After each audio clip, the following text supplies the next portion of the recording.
Hello പ്രിയപ്പെട്ട കൂട്ടുകാരെ, എന്തൊക്കെയുണ്ട് നിങ്ങളുടെ വിശേഷങ്ങൾ? എല്ലാവരും സുഖമായിട്ടിരിക്കുന്നോ? അപ്പോഴേ ഒരു അടിപൊളി കഥയുമായിട്ടാട്ടോ ഞാൻ ഇന്ന് നിങ്ങളുടെ മുമ്പിലോട്ട് വന്നിട്ടുള്ളത്. എല്ലാവരും ഹെഡ്സെറ്റൊക്കെ ഉപയോഗിച്ചില്ലേ?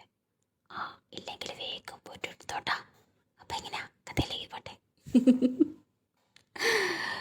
നല്ലൊരു ഞായറാഴ്ച ആയതുകൊണ്ട് 11 മണി വരെ സുഖമായിട്ട് ഉറങ്ങി. ആ ക്ഷീണം ഒന്ന് മാറാൻ കുളിക്കാൻ കയറിയപ്പോഴാണ് അമ്മ പുറത്തുനിന്ന് വിളിക്കുന്ന ശബ്ദം കേട്ടത്. ഡാ കിച്ചു. എന്താ അമ്മേ? സ്വല്പം ഈർഷ്യയോടെ ഞാൻ വിളി കേട്ടു കേട്ടോ. ഡാ നീയേ ആ ജെസിക്ക തൊഴിൽ വാർത്ത ഒന്ന് എടുത്തു കൊടുത്തേ, അമ്മ വിളിച്ചു പറഞ്ഞു കേട്ടോ. അപ്പം അമ്മ ഞാൻ കുളിക്കാം, അമ്മ തന്നെ എടുത്തു കൊടുക്ക്.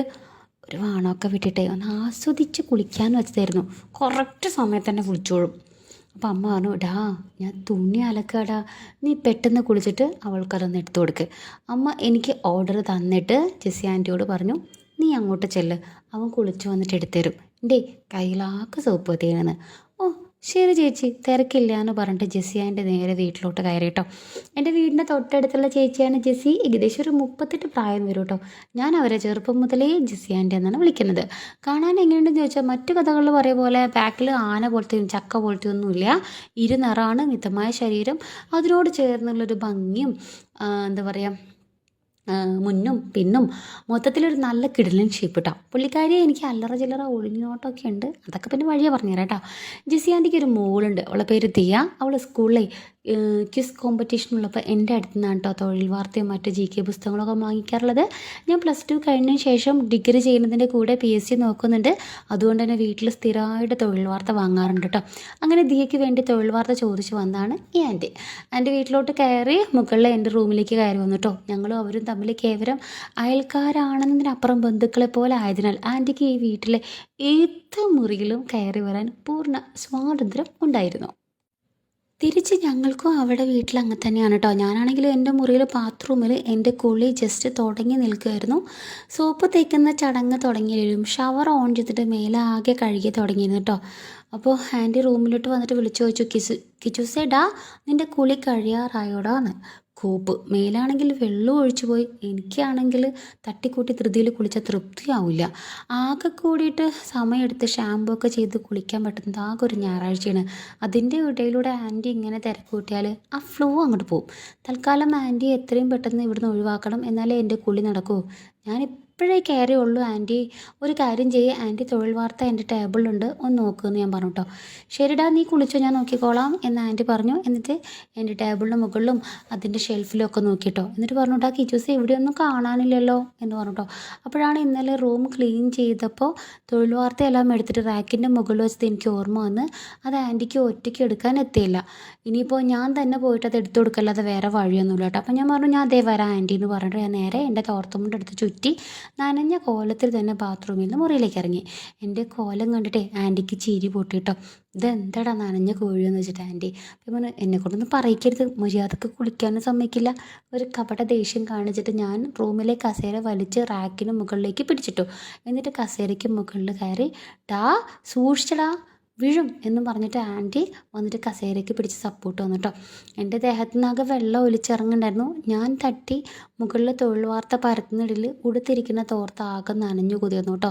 ആ നനഞ്ഞ തോർത്തിലൂടെ എൻ്റെ ആ ഒരു നമ്മുടെ എന്താ പറയുക സാധനത്തിൻ്റെ പേരെന്തായിരുന്നു, എന്താണത്, ഉണ്ണിയുടെ ഷേപ്പും മുഴുപ്പൊക്കെ നന്നായിട്ട് തെളിഞ്ഞു വന്നു കേട്ടോ. കസേര താങ്ങി പിടിച്ചുകൊണ്ടിരിക്കുക ആൻറ്റിയുടെ ഒരു നോട്ടം അറിയാതെ ഒരു തവണ എൻ്റെ ആ മുഴുപ്പിലേക്ക് പോയിട്ടോ. പെട്ടെന്ന് ആൻറ്റിയുടെ കണ്ണ് വിടരുന്നതും നോട്ടം മാറ്റിയൊക്കെ ഞാൻ ശ്രദ്ധിക്കുന്നുണ്ട്. ഞങ്ങളുടെ ഇടയിൽ ഇങ്ങനെ ഒരു സിറ്റുവേഷൻ ആദ്യമായിട്ടായിരുന്നു കേട്ടോ. ഇതിനു മുമ്പ് പലതവണ ആൻറ്റി അലക്കുന്നോ അടിച്ചു വാരുന്നതോ എല്ലാം എൻ്റെ മുറിയിൽ നിന്നിട്ട് ഞാൻ സീന് പിടിച്ചിട്ടുണ്ട് കേട്ടോ. ആൻറ്റിക്ക് ഡെഡിക്കേറ്റ് ചെയ്തിട്ട് പല തവണ ഞാൻ വെള്ളം കളഞ്ഞിട്ടുണ്ട്. പക്ഷേ ഇത്തവണ ആൻറ്റിയാണ് എൻ്റെ സീൻ നോക്കിക്കൊണ്ടിരിക്കണമെന്ന് മാത്രം. ആൻറ്റിയുടെ മുന്നിൽ എൻ്റെ നഗ്നത ഒരംശം വെളിവായപ്പം എനിക്ക് ഉള്ളിലൊരു കോരിത്തരിപ്പ് ഉണ്ടായിട്ടോ. ഈ അവസരം ഒന്നുകൂടെ ത്രില്ലിങ് ആക്കാൻ തന്നെ ഞാൻ തീരുമാനിച്ചു. ഇവിടെ എങ്ങാനും കാണുന്നില്ല, കുറച്ച് ഉള്ളോട്ട് പോയെന്നോ തോന്നണമെന്ന് പറഞ്ഞിട്ടോ. ആൻറ്റി ഒന്ന് മുറുക്കെ പിടിച്ചോണേ, ഞാനൊരു നമ്പർ ഇറക്കി. ആൻറ്റി ഒന്ന് കുനിഞ്ഞ് 2 കൈ കൊണ്ട് കസേര 2 ഭാഗവും മുറുക്കി പിടിച്ചു. അതോടെ ആൻറ്റിയുടെ നൈറ്റിയുടെ കഴുത്തിലൂടെയുള്ള ആ ഒരു മാരടം ദൃശ്യമായിട്ടോ. വെളുത്തിട്ടുള്ള ഉൾവസ്ത്രത്തിൽ പൊതിഞ്ഞ പഞ്ഞി പോലത്തെ മാമ്പഴങ്ങൾ, ആ ചുവന്ന നൈറ്റിക്കുള്ളിൽ കോട്ടൺ ആ ഒരു ഉൾവസ്ത്രത്തിൽ അത് രണ്ടും ഇങ്ങനെ ഊഞ്ഞാലിടുക. ഷോ ഉൾവസ്ത്രം ഇട്ടതുകൊണ്ട് എനിക്ക് ഞെട്ട് കാണാൻ പറ്റിയില്ലെന്നേ, കഷ്ടമായിപ്പോയി. ആൻറ്റി കസേര നന്നായിട്ട് വലിച്ച് പിടിച്ചു കേട്ടോ.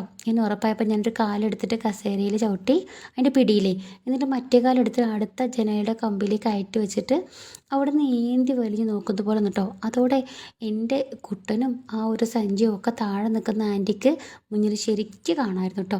അത് തന്നെയാണ് എൻ്റെ ഉദ്ദേശം.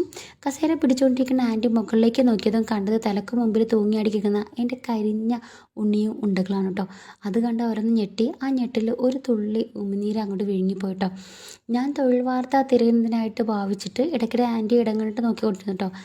ആൻറ്റി ആദ്യത്തെ ആ ഒരു ഞെട്ടിൽ നിന്ന് എൻ്റെ ഉണ്ണിയിലേക്ക് തന്നെ ഇങ്ങനെ നോക്കിയിരിക്കുകയാണ്. പിന്നെ സ്വബോധം വന്നപ്പോൾ നോട്ടം മാറ്റിട്ടോ. പക്ഷെ വീണ്ടും ഇടയ്ക്കിടെ ആൻറ്റിയുടെ കണ്ണുകൾ തിരിഞ്ഞ് എൻ്റെ ഉണ്ണിയിലേക്ക് മേലെ ഉടയ്ക്കുന്നുണ്ടായിരുന്നു.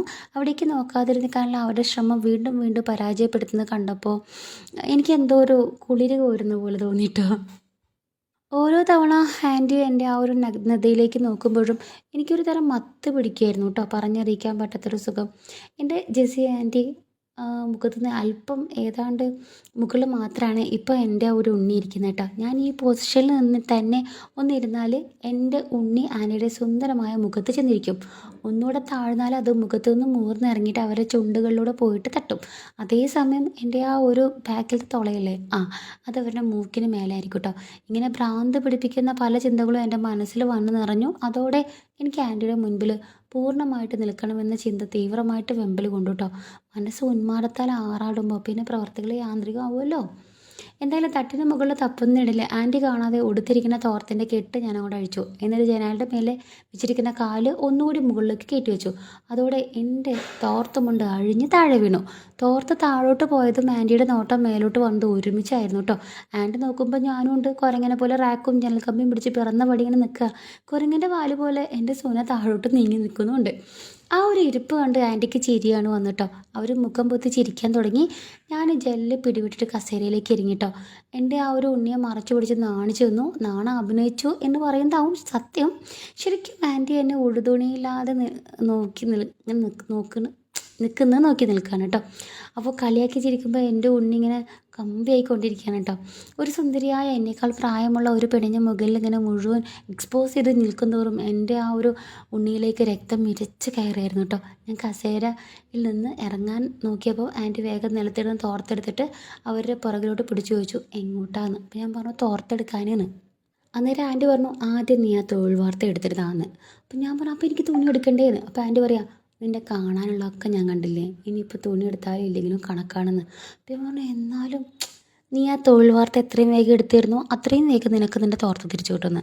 ആൻറ്റിയുടെ ഭാഗത്ത് ഇങ്ങനൊരു പ്രതികരണം ഞാൻ തീരെ പ്രതീക്ഷിച്ചിരുന്നില്ല കേട്ടോ. എൻ്റെ മനസ്സിൽ സന്തോഷം മല തല്ലി. ആൻറ്റിയുടെ മുൻപിൽ ഒരു നൂൽ ബന്ധം പോലും ഇല്ലാതെ എൻ്റെ ചുക്കാമണിയും ബാക്കും കാണിച്ച് നിൽക്കുന്ന ഓരോ സെക്കൻഡും ഞാൻ ആസ്വദിച്ചു കേട്ടോ. ജനൽ കമ്പിയിലും കസേരയിലൊക്കെ ചവിട്ടി നിൽക്കുമ്പോൾ എൻ്റെ ഉദ്ധരിച്ച ഉണ്ണിയും ബാക്കും ആ ഒരു എന്താ പറയുക ബാക്കിലെ തുളയിൽ അതുവരെ മാക്സിമം ആൻറ്റിക്ക് മുൻപിൽ ദൃശ്യമാവുന്ന കണക്കെയാണ് ഞാൻ നിൽക്കുന്നത്. ഇത്തവണ യാതൊരു മടിയില്ലാതെ ആൻറ്റി എൻ്റെ സകല ഷോയും ഈമ വട്ടാറ് നോക്കിയിരുന്നു. നാണം കൊണ്ട് അവരുടെ മുഖം അങ്ങനെ ചുവന്ന് വരുന്നതൊക്കെ ഉണ്ട് കേട്ടോ.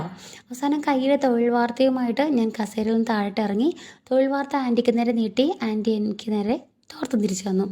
ഞാൻ തോർത്ത് കൊടുത്തുകൊണ്ടിരുന്നപ്പോൾ എൻ്റെ കാലിൻ്റെ അടിയിലേക്ക് നോക്കിക്കൊണ്ട് ആൻറ്റി ചോദിക്കുക നിനക്ക് അവിടേക്കൊന്ന് വൃത്തിയാക്കി കൂടെടാ, വല്ല ഇൻഫെക്ഷനും വരുമെന്ന്. അപ്പം ഞാൻ പറഞ്ഞു പിന്നെ എനിക്ക് അപ്പിടാൻ പോലും സമയം കിട്ടാറില്ല, പിന്നെയാണ് ഇവിടെ പഠിക്കാൻ എന്ന്. പിന്നെ ഞായറാഴ്ചയൊക്കെ നീ വെറുതെ ഇരിക്കല്ലേ, അപ്പോൾ ചെയ്തൂടെ, ആൻറ്റിയും വിടുന്ന ലക്ഷണമില്ല. അപ്പം പറഞ്ഞേ അവിടെയൊക്കെ കളയുന്നത് വലിയ മെനക്കെട ആൻറ്റി, എങ്ങാനും മുറിഞ്ഞാലേ അത് മതി എന്ന് പറഞ്ഞിട്ടോ.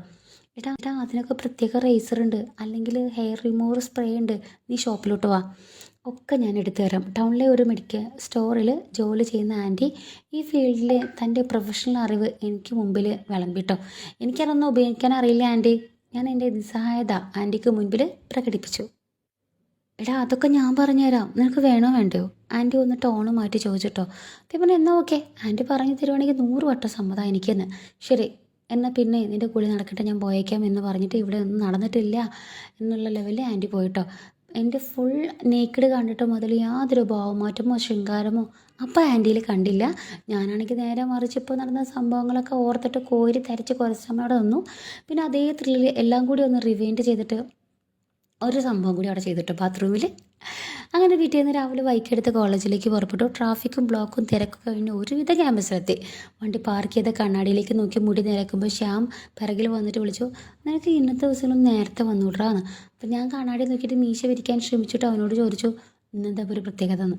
ഇവിടെ പൊട്ട ഇന്നല്ലേ ജൂനിയേഴ്സ് വരുന്നത്, വേറെ എന്തും പറഞ്ഞാലും ഇക്കാര്യം ഞാൻ മറക്കുന്നത് ശ്യാം പ്രതീക്ഷിച്ചിരുന്നില്ല കേട്ടോ. ഇന്നലെ ജെസ്സി ആൻറ്റിയുടെ കാര്യം മാത്രമേ മനസ്സിലുണ്ടായിരുന്നുള്ളൂ. അതിനിടയിൽ ഈ കാര്യമൊക്കെ ഞാൻ ഓർക്കാൻ മറന്നുപോയി.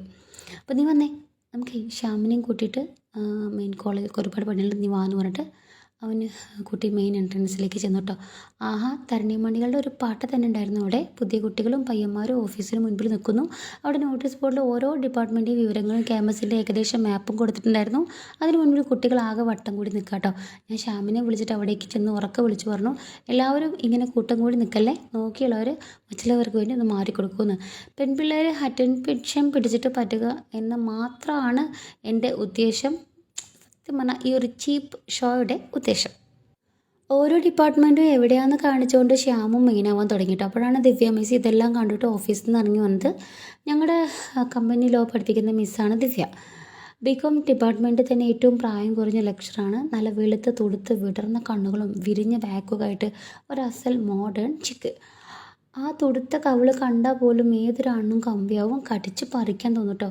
പുള്ളിക്കാരിക്ക് എന്നെ വലിയ കാര്യമായിരുന്നു. എനിക്കും ദിവ്യ മിസ് എന്ന് പറഞ്ഞാൽ ഒരു ഫ്രണ്ടിനെ പോലെയാണ് കേട്ടോ. വാട്സപ്പിൽ ചാറ്റൊക്കെ നടക്കാറുണ്ട്. ഇതുവരെ മറ്റൊന്നും നടന്നിട്ടില്ലെങ്കിലും വല്ലപ്പോഴും ചാറ്റിൽ ഡബിൾ മീനിങ് വർത്താനൊക്കെ വരാറുണ്ട് കേട്ടോ. മിസ്സും അതൊക്കെ ഒരു തമാശ സെൻസിൽ എടുക്കാറുള്ളൂ. കയ്യിൽ ടെക്സ്റ്റ് ബുക്കും പിടിച്ചോട്ട് അവർ ഞങ്ങളുടെ അടുത്തേക്ക് വന്നു കേട്ടോ. അപ്പം ദിവ്യ മിസ് ചോദിച്ചു, എന്തുവാടാ പിള്ളേരെ അന്ന് തന്നെ സീനിയർ ചമയാൻ തുടങ്ങിയെന്ന് വെച്ചു.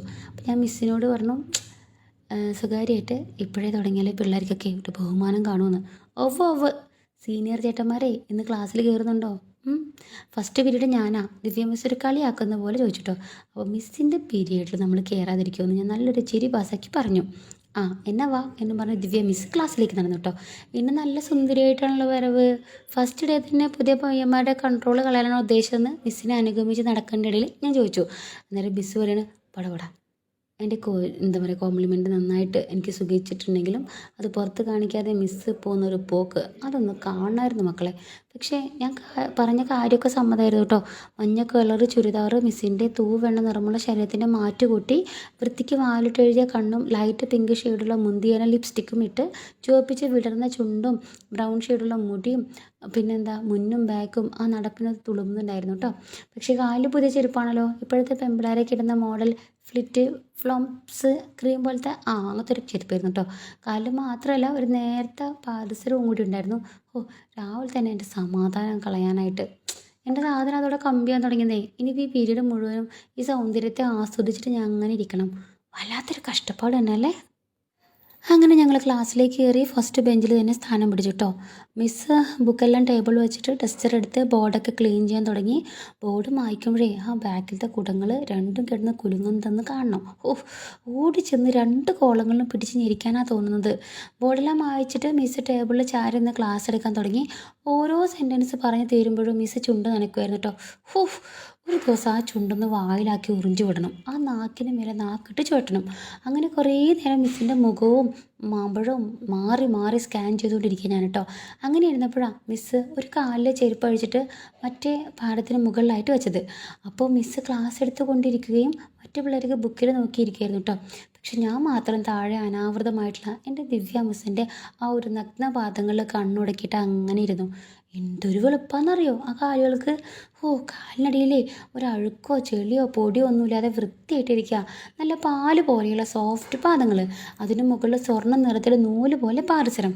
ആ ദിവ്യപാദങ്ങളെ ഇങ്ങനെ കെട്ടിപ്പിടിച്ചിരിക്കുന്നു ആ പാദസരം. നല്ല വൃത്തിയായിട്ട് വെച്ച ഒത്ത നീളത്തിലുള്ള നഖങ്ങൾ. അതിൻ്റെ ഭംഗി കൂട്ടാൻ ആ നഖങ്ങളുടെ നിറം തന്നെ ധാരാളമായിരുന്നു കേട്ടോ. എക്സ്ട്രാ നെയിൽ പോളിഷോ മറ്റോ ഒന്നും ഉണ്ടായിരുന്നില്ല. ആ 2 കാലുകളും എൻ്റെ നാക്കുകൊണ്ട് നക്കി കളിക്കാനും ദിവാസ്വപ്നം കണ്ടിട്ടുണ്ട് ഞാൻ കേട്ടോ. ഞാനിങ്ങനെ പൊളിച്ച് ഇങ്ങനെ ഇരുന്നു. പെട്ടെന്ന് ബെല്ലടിച്ചു. എൻ്റെ സ്വപ്നത്തിലൊന്ന് ഞാൻ പെട്ടെന്ന് ഞെട്ടി ഉണർന്നു കേട്ടോ. ആ കാലുകൾ രണ്ടും എൻ്റെ നാക്ക് കൊണ്ടിട്ട് കളിക്കുന്നതൊക്കെ ദിവാസ്വപ്നം കണ്ടിട്ട് ഞാൻ അങ്ങനെ വായും പൊളിച്ച് അങ്ങനെ ഇരിക്കുകയാണ്. പെട്ടെന്ന് ബെല്ലടിച്ചു കേട്ടോ. ഞാൻ എൻ്റെ സ്വപ്നത്തിലൊന്ന് ഞെട്ടി ഉണർന്നു. Okay student, we can continue in next class എന്നും പറഞ്ഞ് എനിക്കൊരു ചിരിയും തന്നിട്ട് മിസ്സ് ക്ലാസ്സിൽ നിന്ന് ഇറങ്ങിപ്പോയി. അടുത്ത പീരീഡ് ഏതാടാ? ഞാൻ മിസ്സ് പോയ ഉടനെ ഫോൺ എടുത്ത് തോണ്ടിക്കൊണ്ട് ശ്യാമിനോട് ചോദിച്ചു. അപ്പോൾ പറഞ്ഞു, എടാ എക്കണോമിക്സ് ആണെന്ന്. ഫോണിൽ നിന്ന് കണ്ടെടുക്കാതെ ശ്യാമൻ പറയുന്നു എന്നാ വേഗം വാ, നമുക്കേ ഒരു കട്ടൻ അടിക്കാൻ പോവാം എന്ന് പറഞ്ഞിട്ട് എഴുന്നേറ്റു. ഓക്കേ, ഇത് കേൾക്കാൻ കാത്തിരുന്ന പോലെ ശ്യാമും എണീറ്റു. ഞാൻ ഐ ഡി കാർഡും കറക്കിയിട്ട് ക്യാൻറ്റീൻ ലക്ഷ്യമാക്കി നടന്നു കേട്ടോ. പിന്നെ അതിൻ്റെ ഫോണിൽ എന്തോ കാര്യമായിട്ട് നോക്കിക്കൊണ്ട് ശ്യാമുണ്ട്. എന്താടാ വല്ല കളിയും സെറ്റായോ? അവൻ ചാറ്റ് ചെയ്യുന്ന ആത്മാർത്ഥ കണ്ടിട്ട് ഞാൻ ചോദിച്ചു കേട്ടോ. അപ്പോൾ അവൻ ഒരു ലക്ഷ്യമില്ല അല്ലേ, അവൾക്ക് ഒടുക്കത്തെ പേടിയാണ്. ഓയോ എടുക്കാന്ന് പോട്ടെന്നുള്ള സമ്മതിക്കുന്നില്ലാന്ന് കേട്ടോ. ദാ ഇപ്പോഴും ആ പഴയ നന്ദന തന്നെയല്ലേ എന്ന് വെച്ചിട്ടോ. അതിലെ ട്രൂ ലവ് ആണ്. അടുത്ത മാസം അയാൾ 5 വർഷമായി. അവൻ വലിയ അഭിമാനത്തോടെ പറഞ്ഞു കേട്ടോ. ഡാ ട്രൂ ലവിന് വേണ്ടിയിട്ട് 5 വർഷമായിട്ട് ഒരു കളി പോലും നടന്നില്ല പറഞ്ഞു. നിനക്ക് നാണുണ്ടോടാ? ഒരു ഉമ്മയെങ്കിലും വെച്ചിട്ടുണ്ടോ നീ എന്ന് ഞാൻ അവനോട് ചോദിച്ചപ്പോൾ അവൻ പറയാം, ഉമ്മയൊക്കെ വെച്ചിട്ടുണ്ട്. അപ്പം എവിടെയെന്ന് വെച്ചപ്പോൾ ഇവിടെയെന്ന് ശ്യാമക്കവളിൽ തൊട്ടുകൊണ്ട് കാണിച്ചു. വാട്ടി പറ്റൂലെ, കളഞ്ഞിട്ട് പോടാ, ചുമ്മാ തൂക്കിയിട്ടുണ്ട് നടന്നോളും ആണുങ്ങളെ പറയിക്കാൻ. എനിക്ക് അവനോട് നിരാശയാണ് തോന്നിയത് കേട്ടോ. എനിക്ക് പേരിനെങ്കിലും ഒരു ഗേൾ ഫ്രണ്ട് ഉണ്ട്, നിനക്ക് അതുപോലില്ലല്ലോടാന്ന് ശ്യാമിൻ്റെ ആ ഒരു ചോദ്യത്തിന് എനിക്ക് മറുപടിയില്ലായിരുന്നു കേട്ടോ. ഞാനൊന്നും മിണ്ടാണ്ട് നടത്തി തുടർന്നു. ശ്യാമു ചാറ്റ് ചെയ്തിട്ട് പുറകെ ഉണ്ട് കേട്ടോ. എക്സ്ക്യൂസ് മീ, പുറകിലൊന്നും ഒരു പെണ്ണിൻ്റെ സൗണ്ട് കേട്ടാണ് ഞങ്ങൾ തിരിഞ്ഞു നോക്കിയത് കേട്ടോ. 2 പെൺകുട്ടികളുണ്ടായിരുന്നു. ഞങ്ങളുടെ അടുത്തേക്ക് വന്നിട്ട് അവർ ചോദിക്കുക, ചേട്ടാ ഇവിടുത്തെ ക്യാൻറ്റീൻ എവിടെയാണ്? ക്ലാസ് അവർ ആയതുകൊണ്ട് പുറത്ത് ആരോടും ചോദിക്കാൻ കണ്ടില്ല എന്ന് പറഞ്ഞു കേട്ടോ. ഒരു സുന്ദരി കുട്ടിയാണ്, മുടി പോണിയിട്ടെല്ലാം കെട്ടിയിട്ടേ ഒരു റെയിൻബോ കളർ ടീഷർട്ടും ജീൻസും ആയിരുന്നു അവളുടെ വേഷം. ഷോർട്ട് ടീഷർട്ട് ആയതുകൊണ്ട് അവളുടെ ആ ഒരു കുഞ്ഞു പൊക്കിൾ കാണായിരുന്നു കേട്ടോ. കാലിൽ എന്താ പറയുക, ന്യൂ ബാലൻസിൻ്റെ വൈറ്റ് സ്നിക്കേഴ്സ് കണ്ടാലറിയാം ഏതോ പൂത്ത കാശുള്ള കുടുംബത്തിലെ ആണെന്ന്. മൊത്തത്തിലൊരു റാഷി ഖന്ന ലുക്ക്. കൂടെയുള്ളത് അവളുടെ കൂട്ടുകാരോ മറ്റോ ആവട്ടോ. അതിപ്പോൾ എല്ലാ സിനിമയിലും കാണുമല്ലോ, നായികയുടെ കൂടെ ഡയലോഗ് ഇല്ലാതെ വാലാട്ടി നടക്കാൻ പറ്റുന്ന ഒരു ഐറ്റം. അതുപോലെ ഒന്ന്. ഫസ്റ്റ് ഇയർ ആണോ? ഞാൻ സ്വല്പം ഗൗരവത്തിൽ ചോദിച്ചിട്ടോ. അതെ. എന്താ ഫസ്റ്റ് ഇയറുകാർക്ക് ക്യാൻറ്റീൻ കാണിച്ചു കൊടുക്കാൻ പാടില്ല എന്ന് വല്ല റൂളും ഉണ്ടോയെന്ന് അവളും അതേ ഗൗരവത്തിൽ തന്നെ തിരിച്ചു ചോദിച്ചു. അപ്പോൾ ലുക്ക് മാത്രമല്ല, പിന്നെ അത്യാവശ്യം തൻ്റെയോടെ ഉണ്ട്. ശരിയാക്കി തരാം. അപ്പോൾ പറഞ്ഞു, നിനക്കത്തിരി മാന്യമായിട്ടുള്ള ഡ്രസ്സ് ഇട്ടൂടെ, ഇങ്ങനെ എക്സ്പോസായ ഡ്രസ്സൊന്നും ഇവിടെ പറ്റില്ല കേട്ടോ. ഞാൻ അവളോട് പറഞ്ഞു. ഇയാളാരാ? ഇവിടുത്തെ പ്രിൻസിപ്പളോ? അവളും എന്നോട് ചൂടായി. അത് പിന്നെ കുട്ടി, ഇവിടെ കുറേ അലമ്പ് സീനിയേഴ്സ് ഉണ്ട്, അവന്മാരിതൊക്കെ കണ്ട റാഗിങ് എന്ന് പറഞ്ഞിട്ട് ചൊറിയാൻ വരും. ശ്യാം ഇടയ്ക്ക് കയറി പറഞ്ഞു. അയ്യടാ ദേ ഒലിക്കുന്നു. ശ്യാമിൻ്റെ പെമ്പിളരെ കണ്ടുള്ള ഈ ഒലിപ്പിരി കണ്ട് ഞാൻ അവനെ കളിക്കിട്ടോ. എന്നിട്ട് അവളോടായി പറഞ്ഞു, ഇന്ന് ഫസ്റ്റ് ഡേ ആയതുകൊണ്ട് വിട്ടു, പക്ഷേ ഇനി ഇതുപോലത്തെ ഷർട്ടോ ടോപ്പോ ഇടാൻ പറ്റില്ല കേട്ടോ. ഇവിടെ കുറേ ഡ്രസ് കോഡും മാനേഴ്സും ഉണ്ട്. ഇനി പ്രിൻസിപ്പളിൻ്റെ വായിൽ നിന്ന് കേട്ടാലേ നിനക്ക് പറ്റുള്ളെങ്കിൽ ബാ, നമുക്ക് ഇപ്പം തന്നെ പോയിട്ട് സംശയം തീർക്കാമെന്ന് പറഞ്ഞു. കുറച്ച് നേരം അവളൊന്നും മിണ്ടിയില്ല. എൻ്റെ മുഖത്തോട്ട് തന്നെ അങ്ങനെ നോക്കിയെന്ന് കേട്ടോ. അത് വിട്, ഞങ്ങളും ക്യാൻറ്റീനിലേക്കാണ്. അവിടുത്തെ നിശബ്ദത ഭേദിച്ചുകൊണ്ട് ഞാൻ പറഞ്ഞു. എന്നിട്ട് വീണ്ടും നടത്തം തുടർന്നു. ശ്യാമും പെൺകുട്ടികളും ഞാൻ അനുഗമിച്ചു കേട്ടോ. ക്യാൻറ്റീനിൽ കയറി ഒരു ടേബിൾ കാണിച്ചിട്ട് ഞാൻ അവരോട് പറഞ്ഞു, നമുക്ക് അവിടെ ഇരിക്കാമെന്ന് കേട്ടോ. ഞങ്ങളെന്തിനാണ് നിങ്ങളുടെ കൂടെ ഇരിക്കുന്നത് എന്ന ഭാവത്തോടെ 2 പേരും പരസ്പരം നോക്കിട്ടോ. ഫസ്റ്റ് മീറ്റിങ്ങിൽ തന്നെ കുറച്ചധികം കാലിപ്പെട്ട് പോയതിൻ്റെ ചെറിയൊരു ചടപ്പ് എനിക്കുണ്ടായിരുന്നു. ഒരുമിച്ചൊരു ചായ ഓടിച്ചിട്ട് അത് സോൾവ് ചെയ്യാമെന്ന് വെച്ചാൽ ഞാൻ അവരെ കൊണ്ട് ക്ഷണിച്ചത്. മാത്രമല്ല ആദ്യ കാഴ്ചത്തിൽ എനിക്കാണ് വല്ലാണ്ട് പിടിക്കുകയും ചെയ്തു. പിന്നെ ഇപ്പോൾ ചുമ്മാ അങ്ങ് ഉടക്കി വിടാൻ പറ്റില്ലല്ലോ. ഞാൻ ചായയും കട്ട്ലറ്റൊക്കെ ഓർഡർ ചെയ്തു കേട്ടോ. ചായയുടെ കൂടെ പരസ്പരം പരിചയപ്പെട്ടു. ആദ്യം കണ്ടതുപോലെ അത്ര തല നിറച്ച ക്യാരക്ടറല്ല അവളെന്ന് എനിക്ക് മനസ്സിലായി കേട്ടോ. ഞങ്ങൾ ആദ്യം കരുതിയ പോലെ ഒരു ക്ലീശേ കലിപ്പുമല്ല ഞാനെന്ന് അവർ മനസ്സിലാക്കി. അപ്പോൾ കൂട്ടുകാരെ, എങ്ങനെയുണ്ടായിരുന്നു ഈ ഒരു കഥ? നിങ്ങൾക്ക് ഇഷ്ടപ്പെട്ട ലൈക്ക് അടിക്കാൻ മറക്കണ്ട കേട്ടോ. അപ്പോൾ ഇതിൻ്റെ സെക്കൻഡ് പാർട്ടുമായിട്ട് ഞാൻ ഉടനെ തന്നെ എൻ്റെ കൂട്ടുകാരുടെ അടുത്തേക്ക് വരാം. ഇപ്പോൾ പോവാണ്.